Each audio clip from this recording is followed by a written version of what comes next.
Good evening. Hi, it's Rita Brune. How are you? Hope you all had a great week. I want to talk about when we get older and how the roles reverse with our parents, and when we grow up children and we learn from our parents, and then you might not all of you, but you might find yourself taking care of your parents when you get older.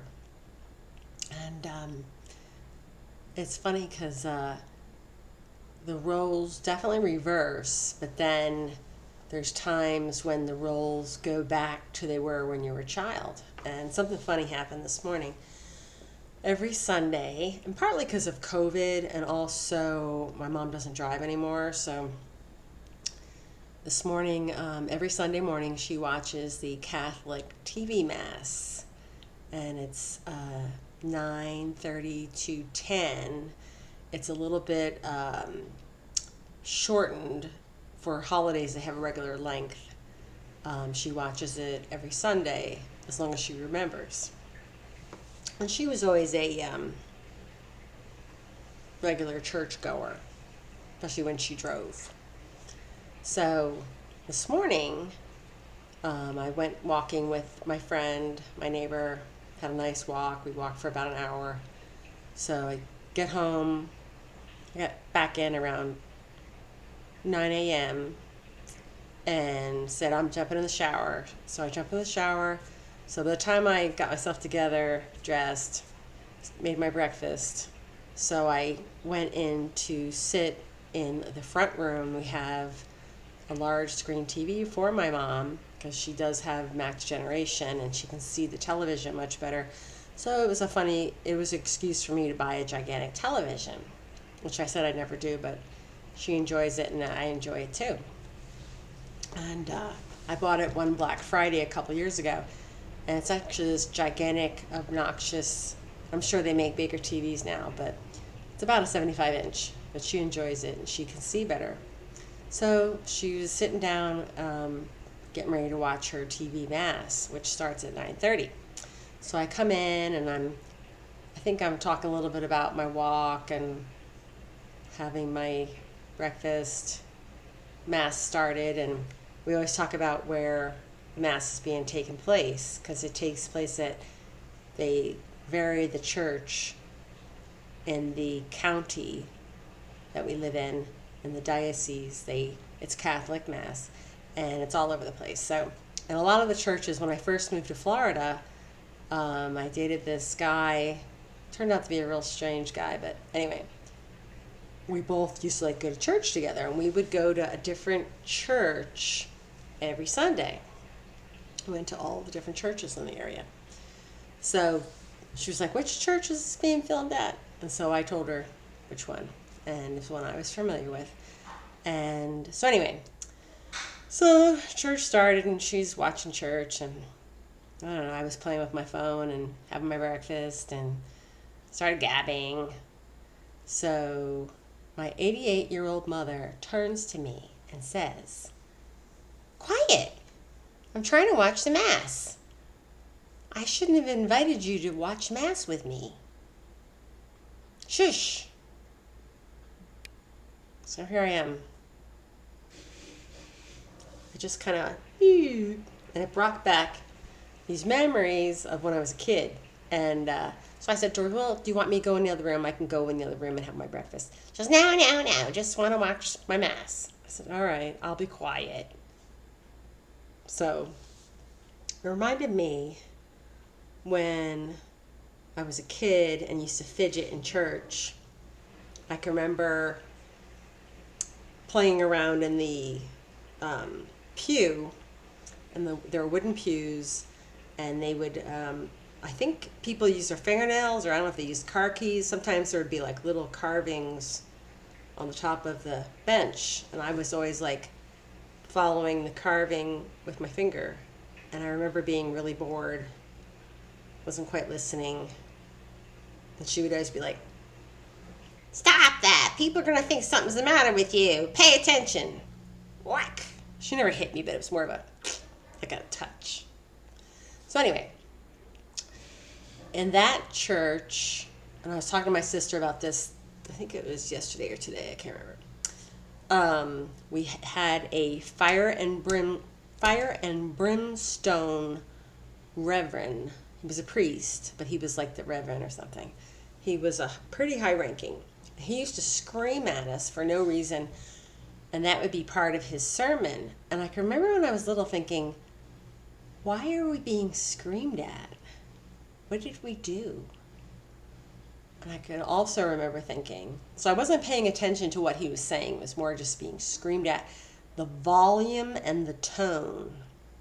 So you can think of how many people he turned off. And then, this is before all the controversy came out about the Catholic Church. I'm talking about in the 1970s, this would be early 1970s. So he'd be screaming at us. I can remember thinking, what did we do wrong? Why are we here? Why are we being screamed at? Why am I in trouble for fidgeting? This is boring. I want to go home. Or, that man frightens me. All these thoughts. And then I can remember when I was receiving Holy Communion, after I made my Holy Communion, that just you go up there and receive from the priest. He smelled like he'd just come out of a bar. So we had this alcoholic beast of a priest screaming at us all the time. So, it was not a very good start with the Catholic Church. And I can remember also being in catechism classes, talking. I don't even remember what I was saying. I was a little kid and getting slapped on the head by a nun. I mean, we know stuff like that happens. We know probably worse happens nowadays in school or have over the years, but how can that be effective? And I think I probably was whispering, if I remember correctly. She said she hit me on the head for talking. And I don't remember going to catechism after that. I probably went home and told my mom, and she said, oh, you don't have to go anymore. Because I don't remember learning anything or going beyond that. So it's like all these negative experiences. So one thing I wanted to tell you that was kind of funny was when we were growing up, in our home, my childhood home had one bathroom. It was a 2-bedroom. Then we had a 3rd bedroom that was more like the size of a walk-in closet down here in Florida. That was my brother's room. So all the girls were in one bedroom, and then my parents had their other bedroom. And we had one bathroom. So all of us shared a bathroom. And I think my thought is that's why we relate a lot. Because everybody wanted their time in the bathroom. So we had one bathroom growing up our entire life. So I can remember, you had to wait your turn. So there was 6 of us. I can remember a lot of yelling on Sundays and all of us piling in the car. We'd be late for Mass. And where we lived, this was the closest church where the guy did all the screaming. And by the time we got there was no place to sit. So it'd be filled with Catholics, and I call them sinners. So it's filled with sinners. And then there was 2 rows of these gigantic wide pews, center aisle, and then 2 side aisles.